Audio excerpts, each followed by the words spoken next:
AI 연구 도구가 정말 무섭게 발전하고 있죠. 오늘 그 세계를 한번 깊이 파고들어 보겠습니다. 이야기의 시작은 레딧의 한 파워 유저가 올린 뭐랄까 좀 도발적인 글이었어요. 커뮤니티가 이걸로 아주 떠들썩했죠. 이 주장의 핵심은 책 GPT의 두 가지 기능에 대한 건데요. 하나는 딥 리서치고 다른 하나는 그보다 더 새롭고 강력하다고 하는 에이전트 모드입니다. 바로 이 둘을 비교하는 거죠. 자, 먼저 딥 리서치부터 볼게요. 이건 말 그대로 어떤 주제에 대해서 아주 깊이 있는 종합적인 보고서를 뚝딱 만들어주는 그런 도구였어요. 그런데 여기에 에이전트 모드라는 게 등장한 겁니다. 이건 마치 오케스트라 지휘자 같다고 할까요?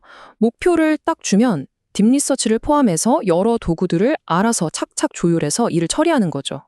자, 그럼 궁금해지죠? 에이전트 모드가 도대체 얼마나 더 대단한 일을 할 수 있길래 그러는 걸까요? 딥 리서치 자체도 물론 강력한 도구입니다. 하지만 에이전트 모드는 이 딥 리서치를 하나의 부품처럼 쓰면서 그 위에 몇 가지 새로운 능력을 더 얹을 수 있다는 게 핵심이에요. 바로 이런 차이점들 때문에 그렇죠. 에이전트 모드는 아예 실제 브라우저를 통째로 쓰거든요. 그러니까 우리가 웹서핑 하듯이 자바스크립트도 실행하고 PDF나 이미지도 열고 다운받고 심지어 JSTOR 같은 유료 사이트도 일단 우리가 로그인만 해두면 알아서 들어가서 자료를 긁어올 수 있다는 겁니다. 이건 정말 큰 차이죠. 그런데 여기서 중요한 포인트가 있어요. 이런 엄청난 성능을 끌어내려면 그냥 에이전트 모드 커주어 해서는 안 되고 좀 특별한 과정이 필요합니다. 물론 처음부터 모든 사람이 와, 대단하다 했던 건 아니에요.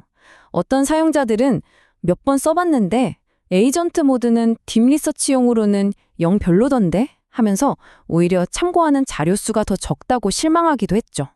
바로 이 지점에서 처음 글을 올렸던 사람이 핵심을 딱 짚어줍니다. 에이전트한테 그냥 맡기지 말고 딥 리서치 도구를 쓰라고 명확하게 명령을 내려야 해요 라고 말이죠. 그렇지 않으면 그냥 일반 검색만 하고 만다는 거예요. 자, 이렇게 일부 전문가들 사이에서 화제가 되던 기능이 어떻게 우리 모두가 쓸 수 있는 기능으로 확장되었는지 그 다음 이야기를 한번 따라가 보겠습니다. 그리고 오픈 AI가 새로운 경량 버전의 딥 리서치를 내놓으면서 이제는 무료 사용자들까지 포함해서 거의 모든 사람들이 이 기능을 이용할 수 있게 됐습니다. 물론 그냥 무제한은 아니죠. 사용자 등급별로 한 달에 쓸 수 있는 횟수가 정해졌는데요. 보시다시피 무료 사용자와 프로 사용자 간의 차이가 꽤 큽니다. 그리고 재밌는 건 유료 사용자가 자기한테 할당된 횟수를 다 써버려도 거기서 끝나는 게 아니라 자동으로 성능이 좀 낮은 경량 버전으로 전환돼서 계속 쓸 수는 있게 해놨어요. 자, 이렇게 AI 도구는 점점 더 강력해지고 더 많은 사람들이 쓰게 되는데 그럼 정보를 다루는 핵심 기관들, 예를 들면 대학 도서관 같은 곳들은 이 변화에 어떻게 대응하고 있을까요? 마침 2023년에 대학 도서관 책임자들을 대상으로 한 설문조사가 있었는데 이걸 보면 현장의 고민을 좀 엿볼 수 있습니다. 과연 지금 뭘 하고 있을까요? 경과가 좀 흥미롭죠? 보시는 것처럼 절반이 넘는 51.8%가 일단 연구는 하고 있는데 아직 뭘 해야 할지는 모르겠다는 상태예요. 아직 구체적인 행동은 없다는 거죠. 그런데 이렇게 행동은 좀 느린데 마음은 또 그게 아니에요. 앞으로 챗 GPT가 미칠 영향에 대해서는 대부분이 상당할 것이다. 심지어 극적일 것이다 라고 답했습니다. 그러니까 문제의 심각성은 다들 알고 있다는 거죠. 바로 이 지점이 인식과 행동의 격차를 보여주는 겁니다. 엄청난 변화의 파도가 밀려오고 있다는 건 아는데 막상 뭘 어떻게 해야 할지는 아직 우왕좌왕하고 있는 그런 상황인 거죠.